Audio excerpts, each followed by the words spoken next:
Hi friends, നമുക്കിന്ന് അമൃതം പൊടി കൊണ്ട് ഒരു അടിപൊളി പലഹാരം ഉണ്ടാക്കിയാലോ. 4 മണി പലഹാരമായിട്ടോ അല്ലെ ഇടയ്ക്ക് ഒന്ന് കഴിക്കാനോ ഒക്കെ ഉപയോഗിക്കാവുന്നതാണ്. വളരെ എളുപ്പമാണ്. നമ്മുടെ വീട്ടിലുള്ള സാധനങ്ങൾ മാത്രം മതി. ആദ്യം നമ്മളൊരു കുറച്ച് അരിയെടുത്ത് പൊടിച്ച് വറുത്ത് പൊടിക്കുക. ശേഷം ഒരു നാളികേരത്തിൻ്റെ പകുതി എടുത്ത് ചിരകി വെക്കുക. പിന്നീട് ഒരു പാക്കറ്റ് അമൃതം പൊടിയാണ് ഞാനിതിന് വേണ്ടി യൂസ് ചെയ്യുന്നത്. അതൊന്ന് ചൂടാക്കി എടുക്കുക. ഒത്തിരി നന്നായിട്ട് കരിഞ്ഞു പോകാത്ത വിധം അടിക്ക് പിടിക്കാത്ത രീതിയിൽ ചൂടാക്കി എടുക്കുക. അമൃതം പൊടി കൊണ്ട് ഒത്തിരി വിഭവങ്ങൾ നമുക്ക് ഉണ്ടാക്കാം. അംഗനവാടിയിൽ നിന്ന് കിട്ടുന്നതൊക്കെ നമുക്ക് വെറുതെ കളയേണ്ട ആവശ്യമില്ല. അത്രയ്ക്ക് ഒത്തിരി പോഷക സമൃദ്ധമാണിത്. അതുകൊണ്ട് നമ്മൾ വെറുതെ കളയേണ്ട. പിന്നെ നമുക്ക് വേണ്ടത് ശർക്കര പാനിയാണ്.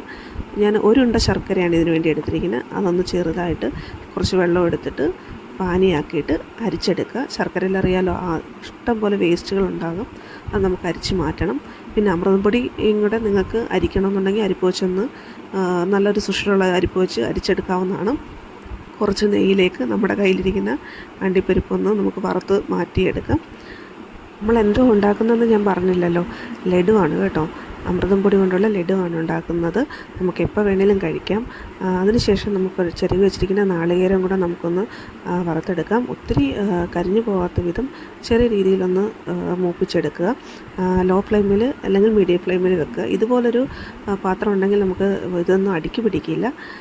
ശേഷം ഈ അമൃതം പൊടിയിലേക്ക് നമുക്ക് വറുത്ത് വെച്ചിരിക്കുന്ന അരിയും കൂടെ ചേർക്കാം. അരി എന്ന് പറഞ്ഞാൽ നമുക്കൊരു 1/2 ഗ്ലാസ് അല്ലെങ്കിൽ 1 ഗ്ലാസ് ചേർക്കാം. അരി ചേർക്കുന്നിടത്തോളം നല്ല മുറുക്കം കിട്ടും ലഡുവിന്. പിന്നെ നമ്മൾ വറുത്ത് വെച്ചിരിക്കുന്ന തേങ്ങ അണ്ടിപ്പരിപ്പ് മിക്സ് കൂടെ ചേർക്കാം. ശേഷം നമ്മൾ ഇത് അരിച്ചൊഴിക്കുക. ചൂടാണെങ്കിലും നമുക്ക് ഇച്ചിരി ആറിയിട്ട് വേണേലും അരിച്ചെടുക്കാം. ഒറ്റനൂൽ പരുവമൊന്നും ആവണമെന്നില്ല കേട്ടോ ശർക്കരപ്പാനി. ഞാൻ അത്രയും മൊത്തം ശർക്കര എടുക്കുന്നില്ല. നമ്മുടെ മധുരത്തിനനുസരിച്ച് നമുക്ക് യൂസ് ആക്കാവുന്നതേ ഉള്ളൂ. ഒഴിച്ച് നോക്കി കുഴച്ചെടുക്കാൻ പരുവത്തിലാക്കി എടുക്കുക. നല്ല ചൂടുള്ളതുകൊണ്ട് ഞാനൊന്ന് സ്പൂൺ വെച്ചൊന്ന് ആദ്യം ഒന്ന് മിക്സാക്കിയിട്ടാണ് ഉരുട്ടിയെടുക്കുന്നത്. പിന്നെ നമുക്ക് നെയ്യ് ചേർക്കാം. നെയ്യ് ചേർക്കുന്നതോറും സ്വാദ് കൂടും. നമ്മളതൊന്ന് നമ്മുടെ കൈ കൊണ്ട് ഉരുട്ടിയെടുക്കാൻ പരുവത്തിൽ നമ്മൾ റെസ്റ്റ് ചെയ്തിട്ട് നമുക്ക് ഉരുട്ടിയെടുക്കാവുന്നതേ ഉള്ളൂ. എത്ര വലുപ്പത്തിൽ വേണമെങ്കിലും നമുക്ക് എത്ര ഇതായിട്ട് ഉരുട്ടിയെടുക്കാം. ഞാനിത് ഉരുട്ടിയിട്ട് ഏകദേശം 25 മേളിൽ നമ്പർ എനിക്ക് ലഡു കിട്ടിയിട്ടുണ്ടായിരുന്നു. നല്ലതാണ്. ഇരിക്കുന്തോറും സ്വാദ് കൂടും. എനിക്ക് നമ്മൾ കഴിച്ചിട്ട് അമൃതം പൊടിയാണെന്ന് പറയത്തേ ഇല്ല. നല്ല അരി കൊണ്ടുള്ള നമ്മുടെ അവലൂസുണ്ട പോലത്തെ സ്വാദാണിത്. പിന്നെ പഞ്ചസാര അല്ലാത്തത് കൊണ്ട് ഒരു ഹെൽത്തി ആയിട്ടുള്ള ലഡുവാണ്. ഇത്രയാണ് ഞാൻ ഉണ്ടാക്കിയിരിക്കുന്നത്.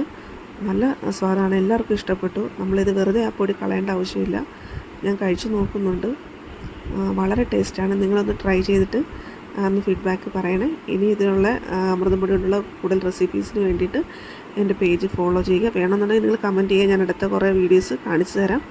അപ്പോൾ അത്രയേ ഉള്ളൂ. നെക്സ്റ്റ് വീഡിയോയ്ക്കായി വെയിറ്റ് ചെയ്യുക. Okay, bye, thank U.